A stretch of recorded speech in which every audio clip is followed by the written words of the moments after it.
Hello and welcome to Sullivan's Farm. The weather is misty and overcast and humid at the moment, but we're making a bit of progress. And first thing to show this week is the result of a job that was waiting to be done with the last 20 years.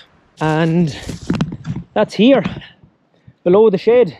We had a man come in and clear out dung that was there going back 20 years during the week, and as well as kind of banking up clay there as well. So if I'm thinking of putting in a tank there, if we were to ever go milking cows, then the dog can see the rabbit now, and I have some idea of what might be needed.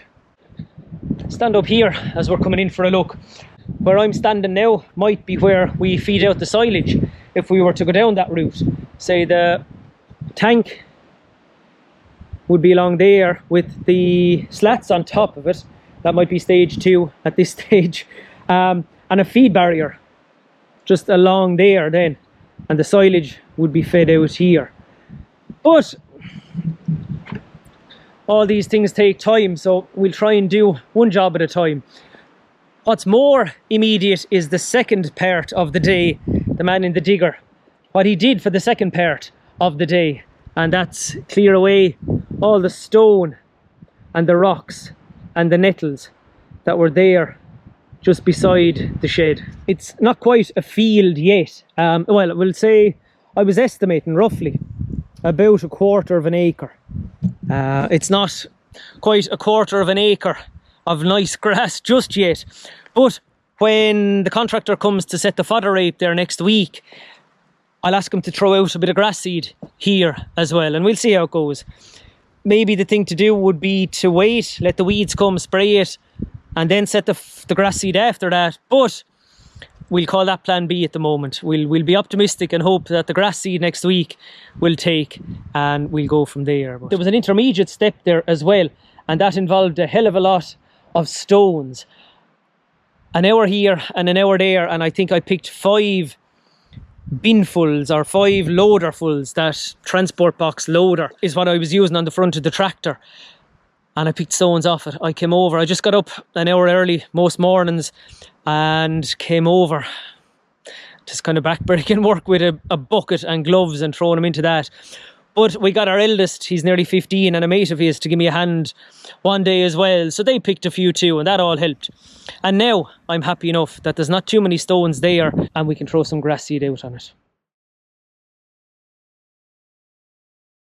I guess overall it cost a couple of £100 for the man on the digger, what for his time. A bit of my time picking the stones. We need to get grass seed and pay the man to set the grass seed. I'm kind of hoping, or again being optimistic, I'm hoping I have a new 1/4 of an acre beside the shed for about €1,000. So that's roughly a rate of €4,000 per acre. So you wouldn't get much land for €4,000 an acre. So there's the bucket, still going well, still not going into the corner as several people told me it wouldn't, but look, I knew that before I got the job done. When it was on the tractor at all, I started cleaning out more dung out of here, so that's nearly done now. Now obviously I should have done this job 2 months ago when it would have been much easier, but look, there was something else on the agenda 2 months ago, and there's only so many hours in the day, and we're slowly getting there now, all right. And naturally, it doesn't, or obviously the bucket doesn't go into the corner, but equally, there wasn't that much sprung work needed to get the last bit of dung out of the corner. And sure, look, it only keeps me fit, so we won't complain. We'll call it cardio, something or other. Natural cardio, something like that.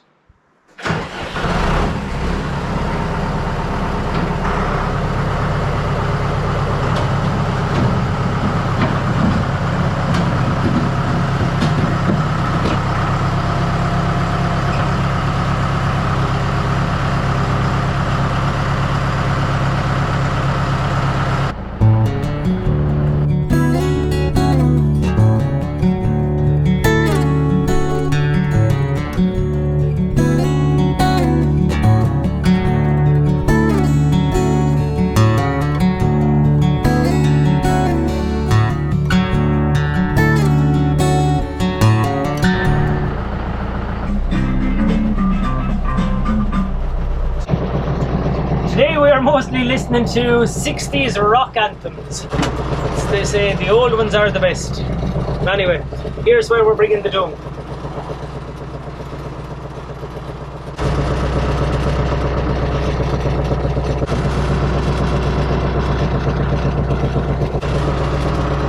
When the weather clears a bit and we've a few more fields grazed and closed for the winter, we'd spread it then. There is a world of it there. I'm not going to get down off the tractor, it's too windy and miserable here. But there's a world of it there from going back I don't know how many years. It's well rotted anyway. From below the shed, below the yard, and there's a bit there from the shed. But yeah, we're going to call it Dutch gold for the soil microorganisms. Is that what it's called? Which will help the organic matter and all that kind of stuff. When we got the last meal delivered from the merchants, the bags were a bit too full. The small half-ton meal bins that I'll show you here, those ones, they'd hold nearly 600 kgs, but there's over 800 in the two bags that were delivered. So I had to bucket out some of the meal from the top of this one, but we'll be able to lift it up now because there's less than whatever 500 left in it now. So it'll fit into the meal bin. We just need to tie it up and lift it in now. Show you the knot. Now, just like one of them fancy knots you'd see on a reel on Facebook. As long as it lifts it, we don't care what it looks like. So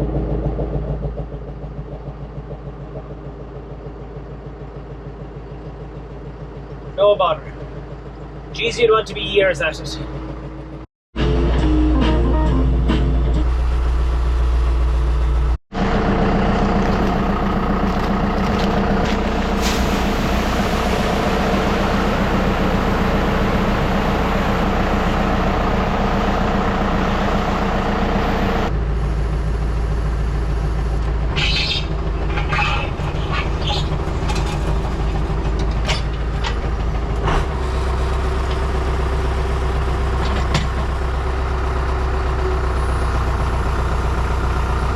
That is at least the last of the really expensive meal that we get.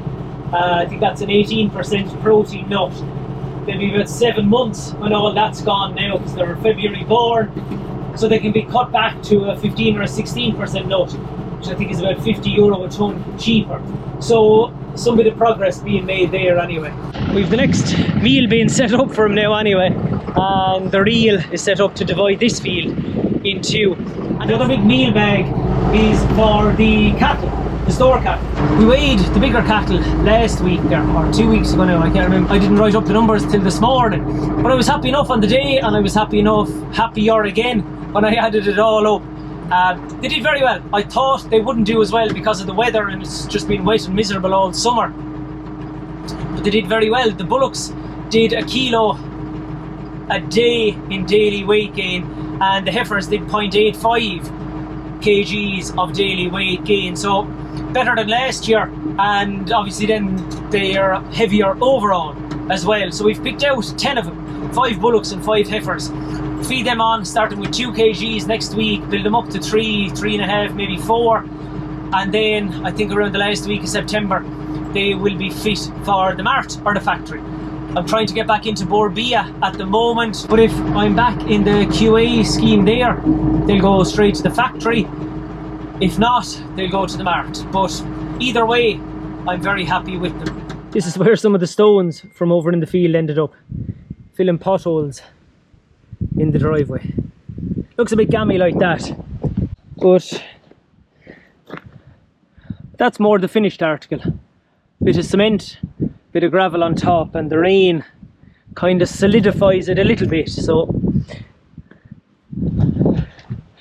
I won't say it's a definitive way of doing it or best practice or anything like that, but it is another one of these things. We'll give it a go and we'll see how we get on. And now we're back to where we started, back at the shed again. That's it for this video. Thanks a million for watching. If you have any comments or any ideas on the slurry tank, or reseeding this bit of ground here, this new 1/4 of an acre, or the cubes for the cattle, for the calves, or finishing those 10 cattle, I'm hoping those 10 between heifers and bullocks, they'll average around 540 kgs in 6 weeks time after the cubes. We'll see how that goes as well. So look, we'll talk to you soon. Mind yourselves.